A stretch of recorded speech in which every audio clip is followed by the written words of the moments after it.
आप देख रहे हैं इंडिया टाउन न्यूज, भारत की बात। नमस्कार, जय जौहर। आप देख रहे हैं इंडिया टाउन न्यूज और मैं हूं आपके साथ गीतांजलि मिश्रा। स्वागत है आज के हमारे खास बुलेटिन राजधानी सरकारधानी में, जहां हम आपको छत्तीसगढ़ की महत्वपूर्ण खबरों से रूबरू कराएंगे। तो चलिए बुलेटिन की शुरुआत करते हैं, लेकिन उससे पहले एक नजर आज की हेडलाइंस पर। 179 IAS अफसरों की कैडर सूची जारी। टॉपर शक्ति दुबे को यूपी कैडर, छत्तीसगढ़ को मिले 3 नए अफसर।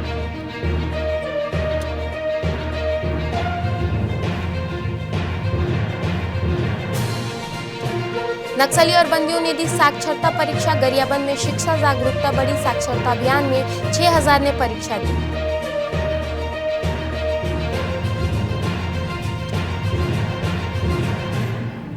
सीएम विष्णुदेव साय का बड़ा कदम। छत्तीसगढ़ में बदलेगी सिंचाई का पूरा सिस्टम। किसानों की किस्मत बदलेगी ये तकनीक।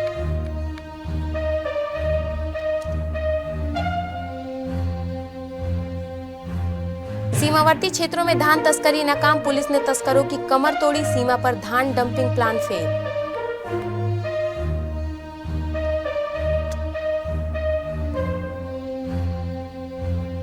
करनी सेना का प्रदर्शन विफल। वीरेंद्र रोहित तोमर के समर्थन में नहीं जुटे लोग। 8 सूत्रीय मांगों को लेकर एडीएम को सौंपा ज्ञापन।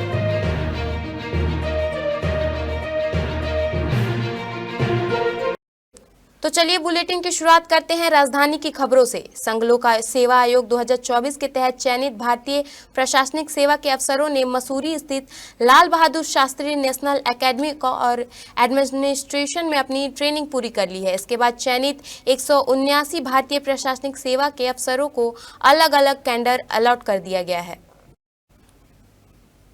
बात करें यूपीएससी 2024 के टॉपर शक्ति दुबे की, तो उन्होंने अपना होम कैडर उत्तर प्रदेश ही मिला है। इस तरह दूसरी रैंक हासिल करने वाली हरियाणा की हर्षिता गोयल के गुजरात कैडर आवंटित हुआ है। छत्तीसगढ़ कैडर पाने वाले 3 अफसरों ने तमिलनाडु के गोकुल आरके, तेलंगाना स्टेट के वादित्य यशस्वनाथ और उत्तर प्रदेश के ईशान जायसवाल का नाम शामिल हुआ है। फिलहाल यह जिले में तैनाती के दौरान प्रशिक्षण काल में रहेंगे।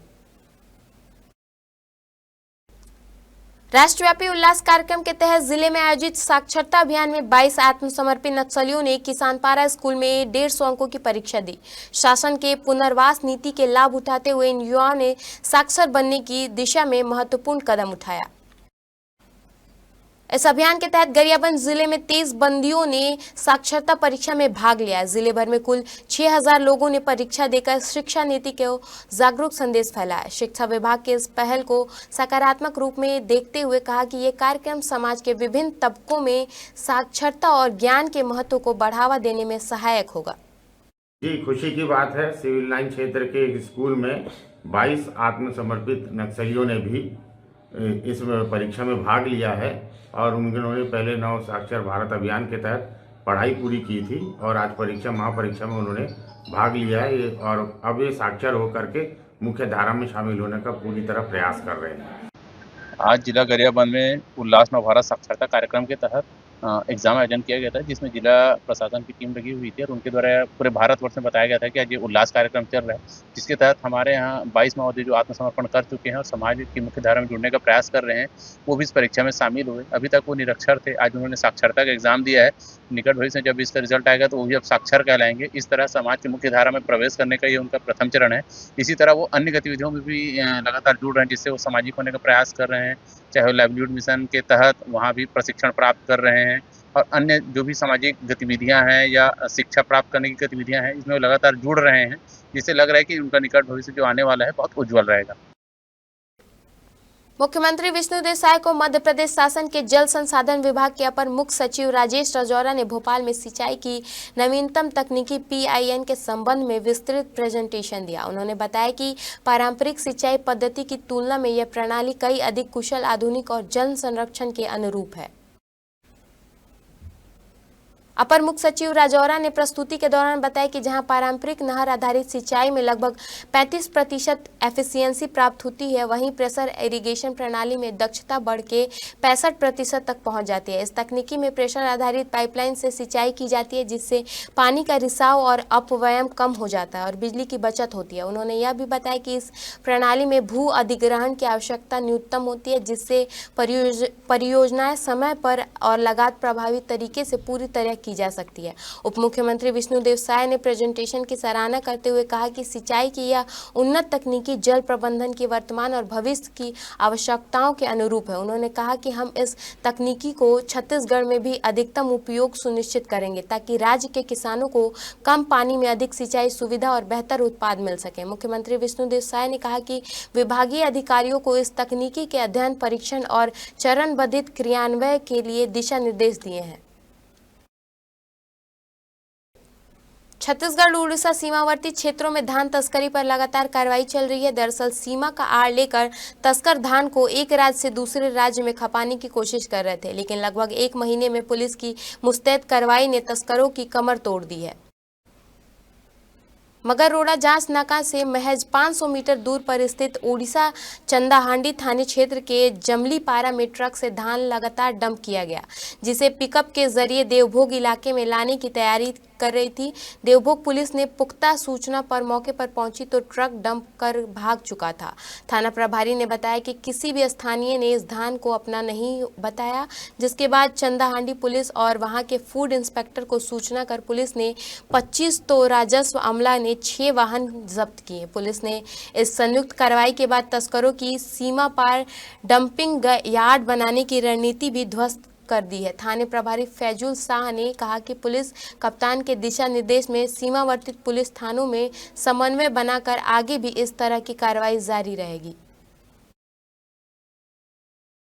राजधानी में राजपूत करणी सेना ने हिस्ट्री शीटर वीरेंद्र और रोहित सिंह तोमर के समर्थन में विरोध प्रदर्शन किया, लेकिन यह महापंचायत अपेक्षित बड़े जनसैलाब के बजाय सीमित संख्या में लोगों के साथ संपन्न हुई। करणी सेना ने रायपुर के साइंस कॉलेज मैदान में महापंचायत करने की अनुमति नहीं मिलने के बाद हिस्ट्री शीटरों के घर के बाहर पंडाल लगाकर प्रदर्शन किया।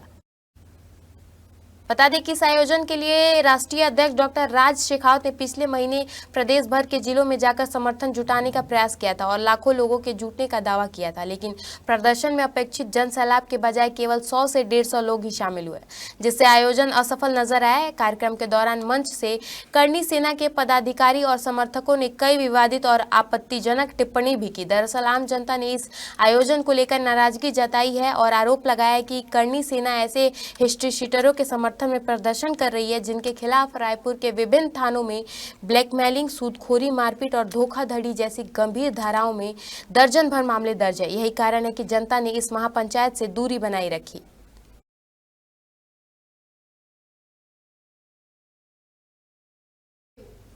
वक्त हो चुका है एक छोटे से ब्रेक का। बने रहिए इंडिया टाउन न्यूज के साथ। कभी कभी चेहरे का छुपा दर्द दुनिया नहीं देख पाती है। दाग, मुहासे, झाइयां सब आपके आत्मविश्वास को कम कर देता है, पर अब नहीं, क्योंकि Rukhsana glow and fair face pack जो दे आपकी स्किन को वो प्यार जो सिर्फ प्रकृति दे सकती है। हर लेयर को साफ करे, हर दाग को करे हल्का और आपकी मुस्कान फिर से लौटाए, because you deserve to glow naturally.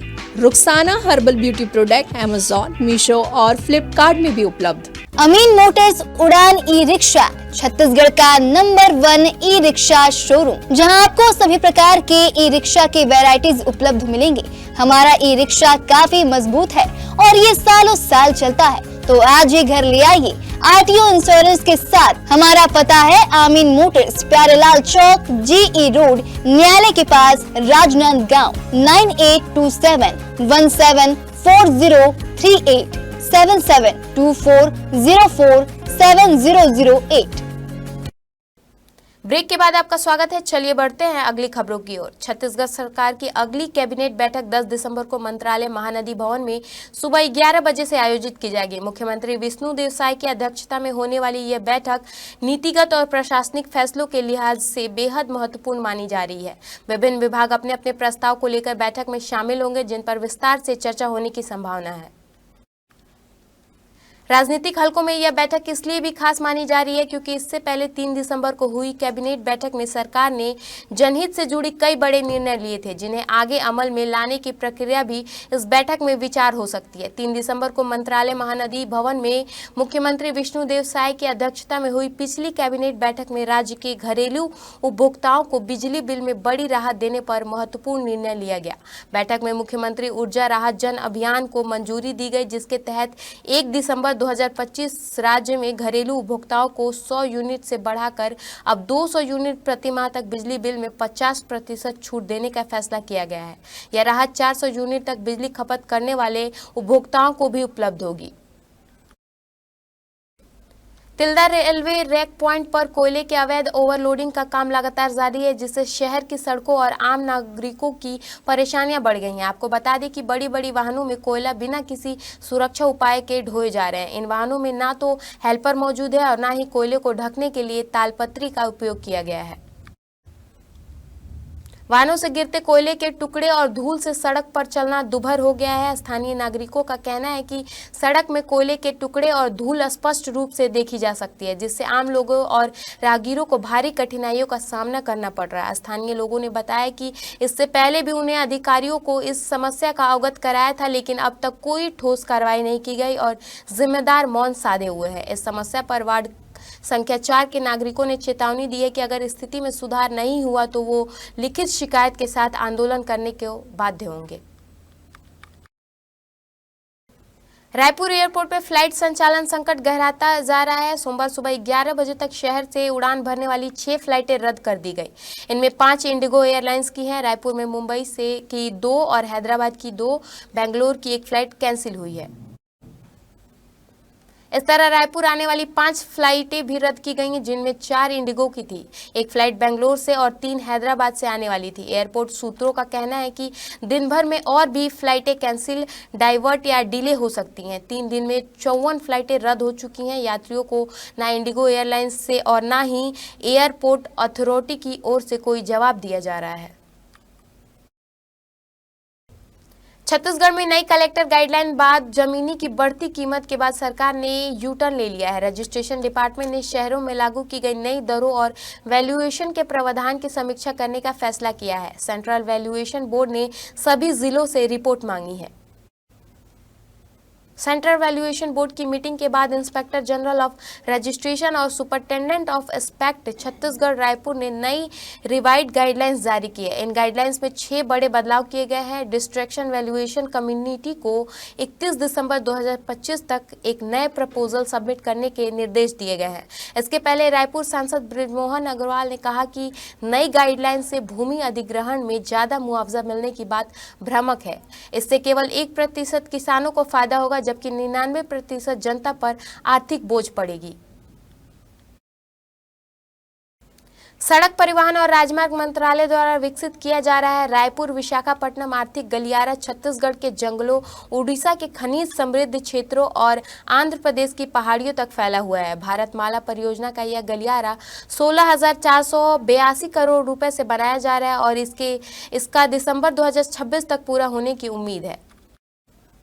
इससे मौजूदा NH 26 की 597 किलोमीटर की दूरी घटाकर 465 किलोमीटर हो जाएगी, जिससे दूरी में 132 किलोमीटर और यात्रा समय में लगभग 7 घंटे की बचत होगी। इससे ईंधन की बड़ी बचत होगी। जनता और माल ढुलाई ऑपरेटर के लिए भी परिवहन लागत कम हो जाएगी। बताया गया है कि जो काम पहले 12 घंटे में पूरा होता था, अब वह केवल 5 घंटे में पूरा हो जाएगा और प्रधानमंत्री गति शक्ति विजन के तहत लॉजिस्टिक और निर्बाध कनेक्टिविटी के द्वारा खुलेगा। छत्तीसगढ़ और उड़ीसा के उद्योग को भी बहुत बड़ा बढ़ावा मिलेगा, क्योंकि वे सीधे विशाखापट्टनम बंदरगाह और चेन्नई कोलकाता राष्ट्रीय राजमार्ग से जुड़ जाएगी। यह गलियारा पर्यटन को भी बढ़ावा देगा और रोजगार सृजन के साथ रियल एस्टेट विकास के माध्यम से आर्थिक विकास को गति देगा।